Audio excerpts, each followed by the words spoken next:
అగ్నిమాపక సెషన్కి స్వాగతం. ఇది అత్యవసర పరిస్థితులను ఎదుర్కోవడానికి మరియు మనకు జీవన రక్షణ నైపుణ్యాలను అందించడానికి రూపొందించిన ముఖ్యమైన శిక్షణ.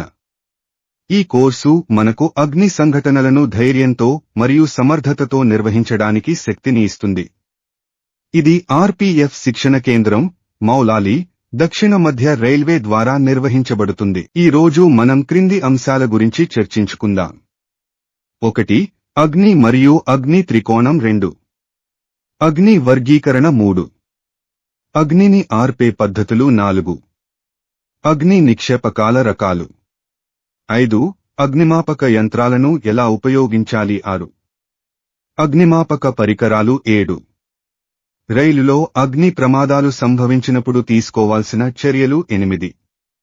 రైలులో ప్రమాదకర వస్తువుల రవాణాకు సంబంధించిన సెక్షన్స్ మరియు ముగింపు. ఇప్పుడు మనం అగ్ని మరియు అగ్ని త్రికోణం గురించి చర్చించుకుందాం. అగ్ని అనేది కంబషన్ అని పిలువబడే ఒక రసాయన చర్య.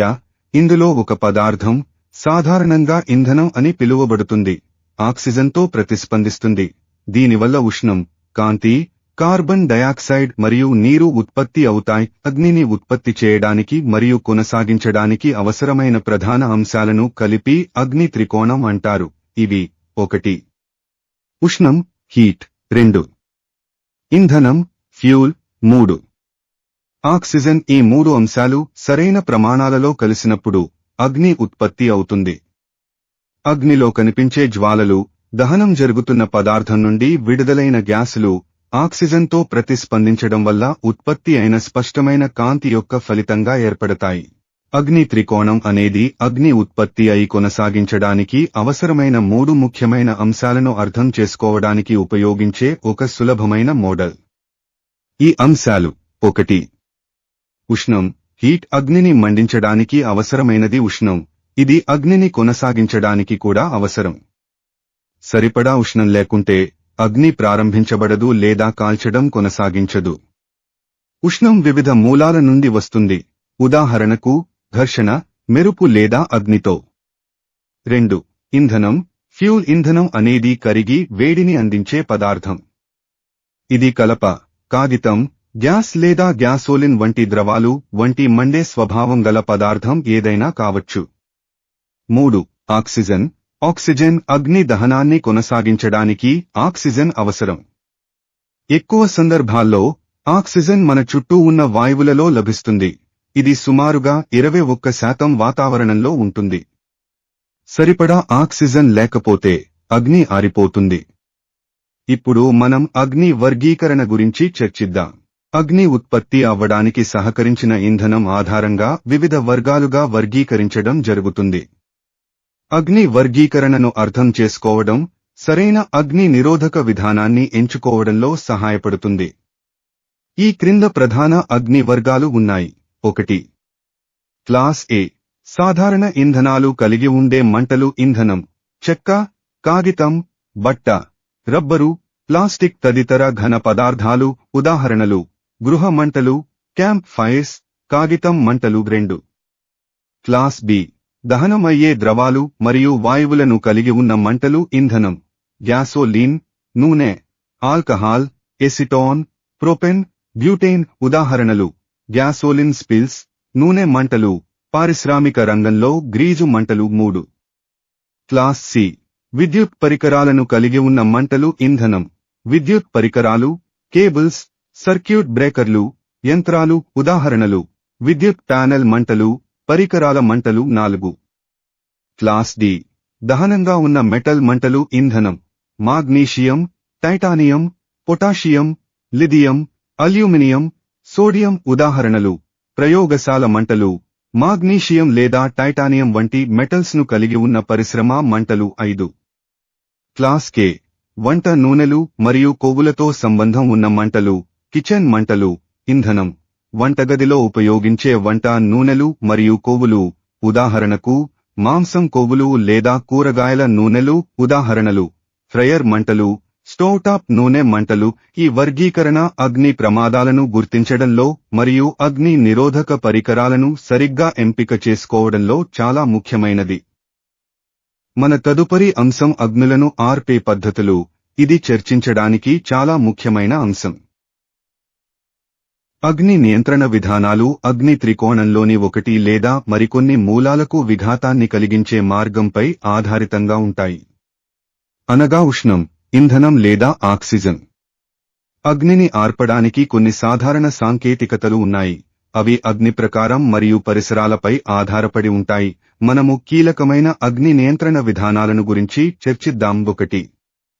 కూలింగ్, వేడిని తీసివేయడం. ఇది అగ్నిని ఆర్పడానికి సాధారణంగా ఉపయోగించే విధానం, ప్రత్యేకంగా క్లాస్ ఏ అగ్నుల కోసం. ఇవి చెక్క, కాగితం, బట్ట వంటి ఘన ఇంధనాలను కలిగి ఉంటాయి. నీరు మండే పదార్థాన్ని చల్లబరుస్తుంది మరియు ఇగ్నిషన్ పాయింట్ క్రిందకి దాని ఉష్ణోగ్రతను తగ్గిస్తుంది. నీటిని నేరుగా మంటలపై చల్లుతూ ఉంటే అది వేడి శక్తిని పీలుస్తుంది మరియు అగ్ని యొక్క ఉష్ణోగ్రతను తగ్గిస్తుంది. గమనిక: నీటిని విద్యుత్ అగ్నుల లేదా నూనె అగ్నులపై ఉపయోగించకూడదు, ఎందుకంటే నీటిలో విద్యుత్ ప్రసారిస్తుంది మరియు అగ్నిమాపక ద్రవాలను వ్యాప్తి చేయగలదు. 2. స్మోథరింగ్, ఆక్సిజన్ తీసివేయడం. చిన్న మంటలను ఆర్పడానికి ఫైర్ బ్లాంకెట్ను ఉపయోగిస్తారు. ఇది ఆక్సిజన్ సరఫరాను నిలిపివేస్తుంది మరియు మంటలను అణచివేస్తుంది. ఈ విధానం చిన్న వంటగదిలోని మంటలను లేదా ఎవరివైన దుస్తులకు మంట అంటుకున్నప్పుడు అర్పివేయడానికి ఉపయోగపడుతుంది. 3. స్టార్వింగ్, ఇంధనం తీసివేయడం. ఈ విధానంలో ఫిజికల్గా ఇంధనాన్ని తీసివేయడం లేదా ప్రత్యేకించి పొందుపరచడం ద్వారా జరుగుతుంది, తద్వారా అగ్నిని కొనసాగించడం సాధ్యం కాదు.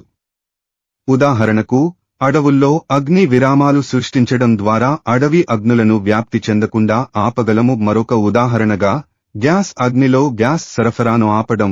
ఇది అగ్నికి ఇంధనం అందకుండా చేస్తుంది. 4.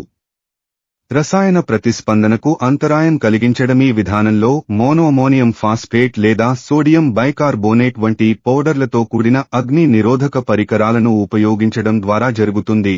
ఇవి దహనం సమయంలో జరిగే రసాయన ప్రతిస్పందనలకు అంతరాయం కలిగిస్తుంది. ఈ విధానం క్లాస్ ఏ, బి మరియు సి అగ్నులపై సమర్థవంతంగా ఉంటుంది. ఈ విధానాలు అగ్ని ప్రమాదాలను అణచివేయడంలో మరియు నియంత్రించడంలో కీలకంగా ఉంటాయి. ఇప్పుడు మనం అగ్ని ప్రమాదాలు జరిగినప్పుడు ఉపయోగించే అగ్నిమాపక పరికరాల రకాలు ఏమిటో చర్చిద్దాం. అగ్ని నిక్షేపకాలు. అవి ఎదుర్కొనే అగ్ని రకాన్ని బట్టి వర్గీకరించబడతాయి. సరైన అగ్ని నిక్షేపకాలను ఉపయోగించడం వలన మంటలను సురక్షితంగా మరియు సమర్థవంతంగా ఆపగలుగుతాము. ఇక్కడ సాధారణంగా ఉపయోగించే అగ్ని నిక్షేపకాలు మరియు వాటి ఉపయోగాలు. 1. నీటి నిక్షేపకాలు. రంగు కోడ్, ఎరుపు లేబుల్. ఉపయోగం: సాధారణ దహన పదార్థాల క్లాస్ ఏ వంటి చెక్క, పేపర్ మరియు దుస్తువులకి అంటుకున్న మంటల కోసం. 2. ఫోమ్ నిక్షేపకాలు. రంగు కోడ్ క్రీమ్ లేబుల్. ఉపయోగం: క్లాస్ ఏ మరియు క్లాస్ బి మంటల కోసం ఉపయోగిస్తారు. ఇవి ఎలక్ట్రికల్ మంటల కోసం సరైనవి కావు. 3. కార్బన్ డయాక్సైడ్ నిక్షేపకాలు. రంగు కోడ్ నలుపు లేబుల్. ఉపయోగం: క్లాస్ బి మరియు క్లాస్ సి మంటల కోసం ఉపయోగిస్తారు. కార్బన్ డయాక్సైడ్ ఆక్సిజన్ను రీప్లేస్ చేసి చుట్టూ ఉన్న ప్రాంతాన్ని చల్లబరుస్తుంది. 4. డ్రై కెమికల్ పౌడర్ నిక్షేపకాలు. రంగు కోడ్ నీలం లేబుల్. ఉపయోగం: ఇవి బహుముఖ నిక్షేపకాలు.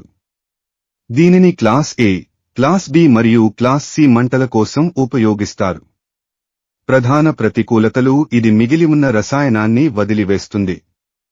దీనివలన సున్నితమైన ఎలక్ట్రికల్ పరికరాలకు నష్టాన్ని కలిగించవచ్చు. 5. వెట్ కెమికల్ నిక్షేపకాలు. Wet chemical extinguishers. రంగు కోడ్ పసుపు లేబుల్. ఉపయోగం: వంటగదిలో ఉపయోగించే నూనెలు మరియు కొవ్వుల క్లాస్ కే అగ్నులు కోసం ప్రత్యేకంగా రూపొందించబడ్డాయి. ఈ రకం క్లాస్ బి లేదా ఎలక్ట్రికల్ అగ్నుల కోసం ఉపయోగించడం సరైనది కాదు. 6. ప్రత్యేక డ్రై పౌడర్ నిక్షేపకాలు. Specialised dry powder extinguishers. రంగు కోడ్ పసుపు లేబుల్. ఉపయోగం: మెగ్నీషియం, లిథియం మరియు సోడియం వంటి కంబస్టిబుల్ మెటల్స్తో సంబంధిత క్లాస్ డి అగ్నులపై సమర్థవంతంగా పనిచేస్తుంది. మనం అగ్ని ప్రమాదం జరిగినప్పుడు మంటలను ఆర్పే యంత్రాలను ఎలా ఉపయోగించాలో చూద్దాం. Pass method for putting out a fire. In this video, we'll teach you how to properly use a fire extinguisher using the PASS method. When fire strikes at your workplace, be sure to follow these 3 steps. Step 1. Check to make sure the fire extinguisher you have on hand is the correct type of extinguisher to extinguish the type of fire. Type A is used for ordinary combustibles such as wood and paper. Type B extinguishers are used on flammable liquids like gasoline and oil. Type C is for electrical fire, so they can be used on faulty outlets and appliances. Type D is used on flammable metals such as magnesium and titanium. And Class K extinguishers are used when fires involve cooking media, fats, grease, and oils. All commercial cooking sites such as restaurants need this extinguisher. If you don't feel you can safely put out the fire, exit the building immediately. Step 2. With the extinguisher in hand, step 6 to 8 feet away from the fire. Step 3. Use the PASS method to put out the fire. P. Pull the pin so that you're able to discharge the extinguisher. A. Aim the extinguisher nozzle at the base of the fire. S. Squeeze the lever to discharge the extinguishing agent. Releasing the lever will stop the discharge. S. Sweep. Pointing the extinguisher at the base of the fire, move the extinguisher from left to right or back and forth in a sweeping motion until the fire is out. When the fire is out, continue to watch the fire to ensure the fire does not ignite once again. If the fire comes back, repeat the PASS method. Recap: P. Pull the pin. A. Aim. S. Squeeze. And S. Sweep. ఇప్పుడు మనం కొన్ని ముఖ్యమైన అగ్నిమాపక పరికరాలను గురించి చర్చిద్దాం. 1. అగ్ని నిక్షేపకాలు. ఇవి చిన్న మంటలను ఆపడానికి ఉపయోగించే పోర్టబుల్ పరికరాలు. ఇవి నీరు, ఫోమ్, కార్బన్ డయాక్సైడ్ మరియు డ్రై పౌడర్ వంటి వివిధ రకాలుగా ఉంటాయి. అవి విభిన్న అగ్ని రకాల కోసం అనువైనవి. 2. అగ్ని హోసెస్. ఒక సోర్స్ నుండి అగ్నికి నీటిని చేరవేసేందుకు ఉపయోగించే ఫైర్ పైపులు. అవి వివిధ వ్యాసాలు మరియు పొడవులలో కనిపిస్తాయి. 3. అగ్ని హైడ్రాంట్లు. అగ్నిమాపక సిబ్బంది నీటి సరఫరా కోసం పైపులను అనుసంధానించే స్థిర నీటి వనరులు. 4. వ్యక్తిగత రక్షణ పరికరాలు. ఇవి హెల్మెట్లు, గ్లోవ్స్, అగ్ని నిరోధక వస్త్రాలు మరియు బూట్లు వంటి అగ్నిమాపకులను ఉష్ణం మరియు ప్రమాదాల నుండి కాపాడడానికి ఉపయోగిస్తారు. 5. ఫైర్ యాక్సెస్ మరియు టూల్స్. గొడ్డళ్లు, ప్రైబార్లు, బార్లు, కట్టర్లు మరియు రంపాలు వంటి సాధనాలు తలుపులు లేదా గోడలను పగలగొట్టడంలో మరియు శిథిలాలను తొలగించడంలో సహాయపడతాయి. 6. లాడర్లు. ఇది ఎత్తైన ప్రదేశాలను లేదా ప్రాణరక్షణ మార్గాలను చేరుకోవడానికి ఉపయోగిస్తారు. వివిధ పొడవులు మరియు శైలీలలో అందుబాటులో ఉంటాయి. 7. శ్వాస ఉపకరణాలు. మంటలతో నిండిన వాతావరణంలో అగ్నిమాపకులకు స్వచ్ఛమైన గాలి అందించేవి. 8. అగ్ని బ్లాంకెట్లు. ఇవి చిన్న మంటలను ఆర్పడానికి లేదా అగ్ని అంటుకున్న వ్యక్తి చుట్టూ కప్పడానికి ఉపయోగిస్తారు. 9. నీటి టాంకులు మరియు పోర్టబుల్ పంపులు. ఇవి హైడ్రాంట్లు లేకుండా మారుమూల ప్రాంతాలలో నీటి సరఫరాను అందిస్తాయి. 10. అగ్ని అలారం వ్యవస్థలు. ఇవి పొగ లేదా ఉష్ణాన్ని గుర్తించి నివాసితులను బయటకు వెళ్లడానికి హెచ్చరిస్తాయి. 11. అత్యవసర లైటింగ్. విద్యుత్తు అంతరాయ సమయంలో చీకటి మార్గాలను ప్రకాశవంతం చేయడానికి బ్యాటరీతో నడిచే లైట్లను ఉపయోగిస్తారు. తదుపరి అంశం అగ్ని ప్రమాదాల సమయంలో రైల్వే ఉద్యోగి తీసుకోవలసిన చర్యలు. భారతదేశంలో స్థిరంగా ఉన్న లేదా నడుస్తున్న రైలులో అగ్ని ప్రమాదం జరిగితే రైల్వే ఉద్యోగులు ప్రయాణికుల భద్రతను పెంపొందించడంలోనూ మరియు కలిగే నష్టాన్ని తగ్గించడంలోనూ కీలక పాత్ర వహిస్తారు. రైల్వే ఉద్యోగులు తీసుకోవాల్సిన ముఖ్యమైన చర్యలు. మొదటి దశగా ఉన్న రైలులో అగ్ని ప్రమాదం సంభవించినప్పుడు తీసుకోవాల్సిన ప్రతిచర్యలు. అత్యవసర అలారాన్ని మోగించడం. సమీపంలో ఉన్న అందరినీ మంటలు అని అరుస్తూ హెచ్చరించాలి. ప్రయాణికులు మరియు ఇతర రైల్వే సిబ్బందికి సమాచారాన్ని అందించాలి.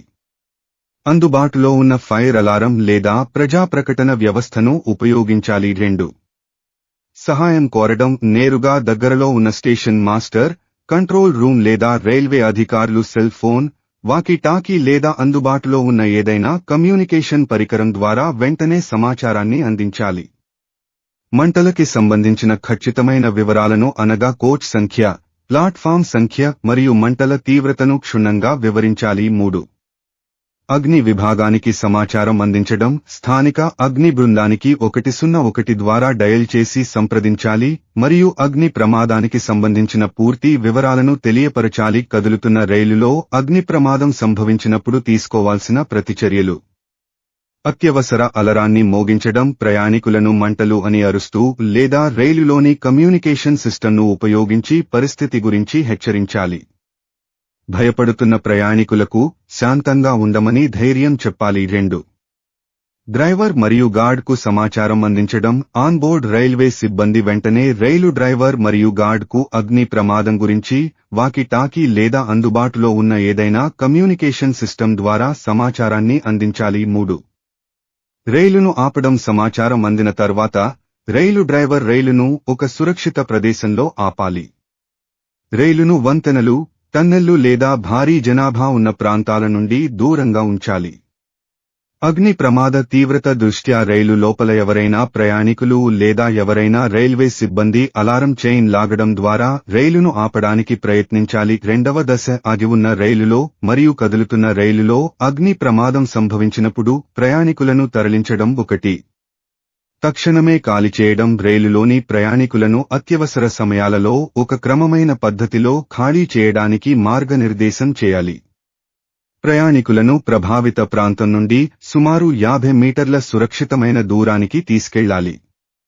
తరలింపు సమయంలో వృద్ధులు, పిల్లలు మరియు వైకల్యం ఉన్న ప్రయాణికులకు సహాయం చేయడానికి మొదటి ప్రాధాన్యతను ఇవ్వాలి. 2. తలుపులు మరియు అత్యవసర నిష్క్రమణలను తెరవాలి. ఆటోమేటిక్ సిస్టంల డోర్లు పనిచేయకపోతే తాళాలను ఉపయోగించి డోర్లను తెరవాలి. ప్రయాణికులను అత్యవసర డోర్స్ వైపు వెళ్లేలా మార్గనిర్దేశం చేయాలి. ప్రయాణికులంతా బయటికి వెళ్లే సమయంలో రద్దీ ఏర్పడకుండా జాగ్రత్త వహించాలి. 3. భయానకమైన వాతావరణం మరియు రద్దీని నివారించాలి. రద్దీ పరిస్థితులను నివారించడానికి ఒక క్రమపద్ధతిలో ప్రమాద స్థలం నుండి దూరంగా ప్రయాణికులను నడిపిస్తూ తీసుకుని వెళ్లాలి. 3వది మంటలను ఆర్పే ప్రయత్నం. సురక్షితంగా మరియు సాధ్యమైనంతవరకు 1. అగ్నిమాపక పరికరాలను ఉపయోగించండం. అగ్ని ప్రమాదం చిన్నది మరియు ఆర్పగలిగినది అయితే రైలు కోచ్లో అందుబాటులో ఉన్న అగ్నిమాపక పరికరాలను ఉపయోగించి మంటలను ఆర్పాలి. అగ్నిమాపక పరికరాన్ని ఉపయోగించేటప్పుడు పాస్ పద్ధతి అనగా పూల్, ఎయిమ్, స్కీజ్, స్వీప్లను అనుసరించాలి. 2. ఎలక్ట్రికల్ సరఫరాను నిలిపివేయడం. అగ్ని ఎలక్ట్రికల్ పరికరాల వల్ల జరిగిందని అనుమానం కలిగినట్లయితే రైలు పవర్ సరఫరాను ఆపాలి. తద్వారా మరింత ఎలక్ట్రికల్ స్పార్క్స్ మరియు అగ్ని ప్రమాదం పెరుగుదలకు నిరోధించగలుగుతాము. 3. మట్టి లేదా నీటిని ఉపయోగించడం. అగ్నిమాపక పరికరాలు అందుబాటులో లేకపోతే మట్టిని, బ్లాంకెట్స్ని లేదా నీటిని ఉపయోగించి మంటలను ఆర్పడానికి ప్రయత్నించాలి. ఇది ఎలక్ట్రికల్ మంటలకు మినహాయింపు. 4. అగ్ని వ్యాప్తి చెందినప్పుడు నియంత్రణలోకి రాకపోతే వెంటనే ప్రదేశాన్ని వదిలి దూరంగా వెళ్లాలి మరియు అగ్నిమాపక సిబ్బంది వచ్చేవరకు ఎదురుచూడాలి. 4వది రక్షణ చర్యలు. కిటికీలు మరియు తలుపులను మూసివేయాలి. అగ్ని వ్యాప్తి చెందకుండా ఉండడానికి ప్రభావితం కాని కోచ్ల యొక్క కిటికీలు మరియు తలుపులను మూసివేయాలి. 2. ప్రభావిత కోచ్ను వేరు చేయడం. సాధ్యమైనంత వరకు మంటలు ఉన్న కోచ్ను రైలులోని మిగతా భాగం నుండి సురక్షితంగా వేరు చేయాలి. 5వది నివేదించడం మరియు కమ్యూనికేట్ చేయడం. 1. స్టేషన్ కంట్రోల్ రూమ్కు సమాచారాన్ని ఇవ్వడం. అగ్ని ప్రమాద స్థితి, తరలింపు పురోగతి మరియు ఏవైనా గాయాలు లేదా ప్రాణనష్టం గురించి స్టేషన్ మాస్టర్, కంట్రోల్ రూమ్కు అప్డేట్ చేయాలి. 2. అధికారులతో సమన్వయం చేయడం. రైల్వే అధికారులు, అగ్నిమాపక విభాగం మరియు అత్యవసర సేవలకు సంబంధిత సమాచారాన్ని అందించాలి. ఇది అగ్నిమాపక సిబ్బంది యొక్క రక్షణ చర్యలను సరళతరం చేయడానికి సహాయపడుతుంది. 6వది వైద్య సహాయం మరియు ప్రమాద నిర్వహణ. 1. ప్రాథమిక వైద్య సాయం అందించడం. గాయపడిన ప్రయాణికులకు, ముఖ్యంగా కాలిన గాయాలు, పొగ పీల్చడం మరియు ఇతర అగ్ని సంబంధిత గాయాలకు వైద్య నిపుణులు వచ్చే వరకు ప్రాథమిక చికిత్సను అందించాలి. 2. క్షతగాత్రులను ఖాళీ చేయించడం. తీవ్రంగా గాయపడిన లేదా అపస్మారక స్థితిలో ఉన్న ప్రయాణికులను మంటల నుండి దూరంగా తరలించి రైల్వే యొక్క అత్యవసర మార్గాల ద్వారా వైద్య సహాయం కోసం కాల్ చేయాలి. 3. వైద్య సహాయాన్ని ఏర్పాటు చేయడం. స్థానిక ఆసుపత్రులతో సంప్రదింపులు జరపాలి మరియు సంఘటన స్థలంలో లేదా సమీపంలో వైద్య సహాయం అందుబాటులో ఉండేలా చూసుకోవాలి. 7. సంఘటన తర్వాత చర్యలు. 1. స్థలాన్ని రక్షించడం. మంటలను నియంత్రించిన తర్వాత అగ్ని ప్రమాదానికి గల కారణాన్ని గుర్తించడానికి రైల్వే అధికారులు మరియు అగ్నిమాపక అధికారులు కమ్యూనికేషన్ సిబ్బంది వచ్చే వరకు అగ్ని ప్రమాదానికి గురైన కోచ్ లేదా ప్రాంతం తారుమారు కాకుండా చూసుకోవాలి. 2. సమాచారం నమోదు చేయడం. అగ్ని ప్రమాదాన్ని గుర్తించిన సమయం, దానిని నియంత్రించడానికి తీసుకున్న చర్యలు, తరలింపు వివరాలు, గాయాలు మరియు అధికారులకు చేసిన కమ్యూనికేషన్తో సహా డాక్యుమెంట్ చేయాలి. ఈ నివేదిక తదుపరి పరిశోధనలు మరియు దావాల కోసం ఉపయోగకరంగా ఉంటుంది. చివరిది, ప్రజా కమ్యూనికేషన్ మరియు సమన్వయం. 1. ఎమర్జెన్సీ రెస్పాన్స్ టీంలతో సమన్వయం చేయడం. రైల్వే సిబ్బంది అత్యవసర ప్రతిస్పందన బృందాలతో సన్నిహితంగా పనిచేయాలి. వారు సంఘటన స్థలానికి సులభంగా చేరుకోవడానికి మరియు అవసరమైన వనరులు పొందడానికి సహాయపడాలి. ఇప్పుడు చివరి అంశం, రైలులో ప్రమాదకరమైన వస్తువుల రవాణాకు సంబంధించిన సెక్షన్లు మరియు ముగింపు. ఇప్పుడు చివరి అంశం, రైలులో ప్రమాదకరమైన వస్తువుల రవాణాకు సంబంధించిన సెక్షన్లు మరియు ముగింపు గురించి చర్చిద్దాం. రైల్వే చట్టంలోని 67వ సెక్షన్ ప్రకారం రైల్వేలో ఎవరూ ప్రమాదకరమైన వస్తువులను తీసుకురాకూడదు మరియు రైల్వే సిబ్బందిని ఈ వస్తువులను తీసుకువెళ్లమని ఆదేశించకూడదు. రైల్వే చట్టంలోని సెక్షన్ 67ను ఉల్లంఘిస్తూ రైల్వేలో ప్రమాదకరమైన వస్తువులను తీసుకెళ్లిన రైల్వే నిర్వహణకు ఆ వస్తువులను తరలించడానికి అప్పగించిన రైల్వే చట్టంలోని సెక్షన్ 164వ ప్రకారం 3 సంవత్సరాల జైలు శిక్ష లేదా ₹1000 వరకు జరిమానా లేదా రెండూ విధించబడతాయి. అదేవిధంగా రైల్వేలో ప్రమాదకర వస్తువులను తీసుకురావడం వల్ల కలిగే నష్టానికి కూడా బాధ్యత వహించాల్సి ఉంటుంది. రైల్వే చట్టం సెక్షన్ 165వ ప్రకారం రైల్వేలో ప్రమాదకరమైన వస్తువులను తరలించడంపై చర్యలు తీసుకుంటుంది. ఎవరైనా రైల్వేలో ప్రమాదకరమైన వస్తువులను తీసుకువెళ్లిన లేదా వాటిని రైల్వే నిర్వహణకు తరలించడానికి ప్రోత్సహించిన ₹500 వరకు జరిమానా విధించబడుతుంది. అదేవిధంగా ఈ వస్తువులను రైల్వేలలోనికి తీసుకురావడం వల్ల కలిగే నష్టానికి కూడా బాధ్యత వహించాల్సి ఉంటుంది. అగ్నిరక్షణ గురించి అవగాహన పెంచడం చాలా ముఖ్యమైనది. ఈ సెషన్ ద్వారా మీ అందరికీ విలువైన సమాచారం అందినట్లు ఆశిస్తున్నాము. ధన్యవాదాలు.